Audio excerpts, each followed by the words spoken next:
I wanted to move into, talking about your political leanings.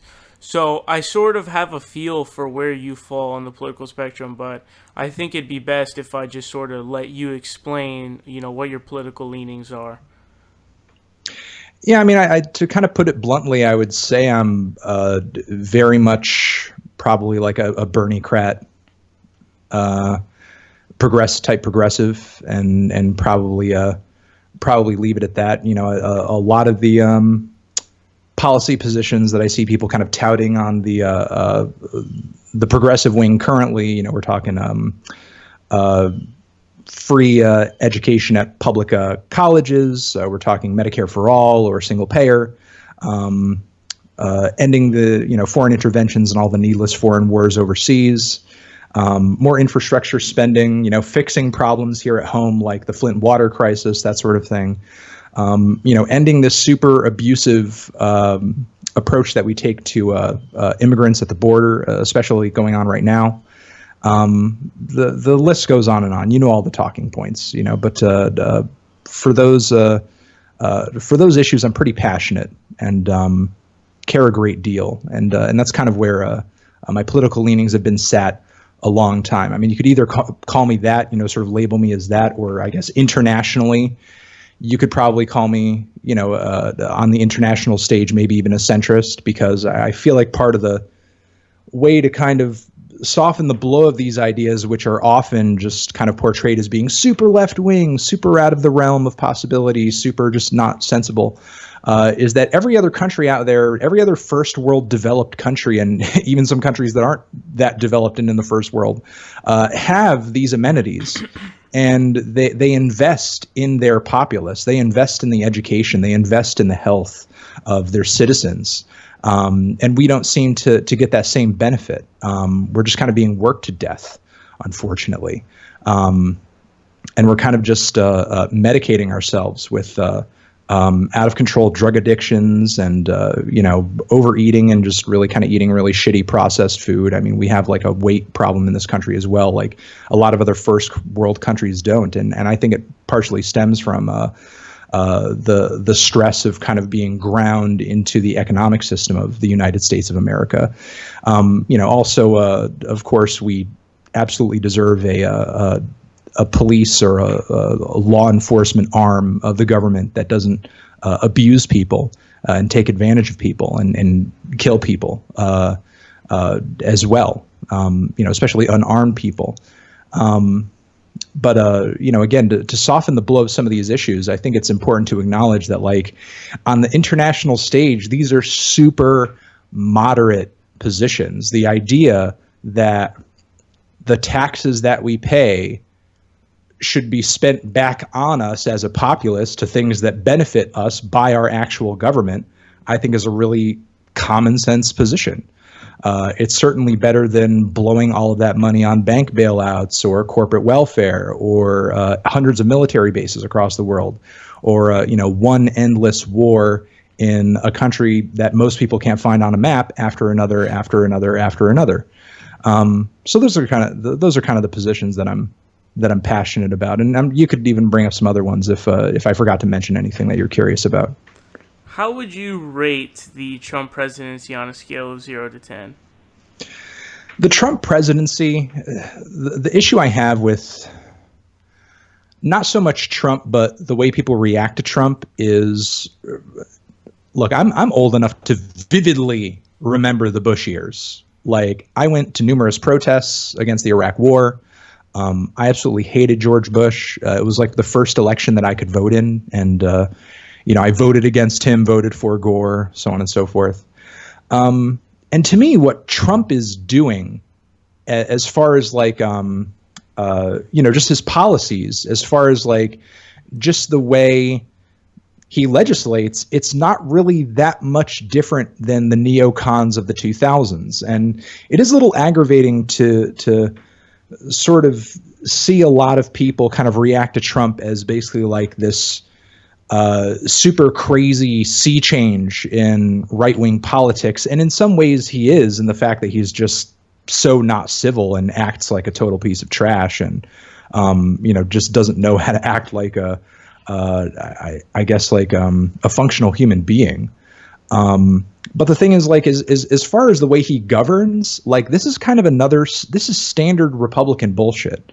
And I feel like we'd be doing ourselves a disservice if we were to act like all the terrible things about Trump, of which there are many, and I'm talking merely about the way that he governs and legislates and runs the executive branch, and also the way that he hires, people like Scott Pruitt, so on and so forth. Putting someone like Scott Pruitt in the position that he's in is a long time Republican strategy. That's nothing new. That's nothing new. That's not inventive. That's not reinventing the wheel. That's not a new thing. But I think we'd be doing ourselves a disservice if we were to act like the problem is Trump. The problem solely is Trump. And if we do that to ourselves, as soon as he's gone, we're going to trick ourselves once again into thinking that, well, once we get another Democrat in, which it's going to be like the Bush thing all over again. Obama was a great statesman and, really good at getting himself elected. But the thing is, he didn't do a whole lot in terms of guiding the message and the principles of the Democratic Party. And as a result, I think the Democrats kind of lost touch, lost message, lost direction. And we were so traumatized after Bush. It was like, really anybody but Bush at this point. Like, give us anybody that's better than Bush and we'll be happy. Because toward the end of the Bush years, even Republicans hated his guts. The kind of vitriol you see against Trump now, and he still does have quite a bit of support within his base, but the kind of vitriol you see against Trump now is very much nearly the same level of negativity that people had for George Bush generally toward the very end of his presidency.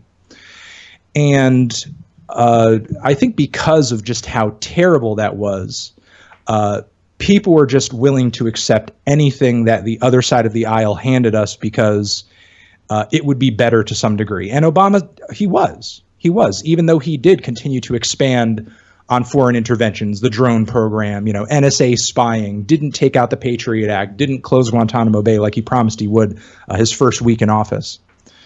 Even though socially and societally, I think Obama was certainly a better moment in history for this country than Bush was.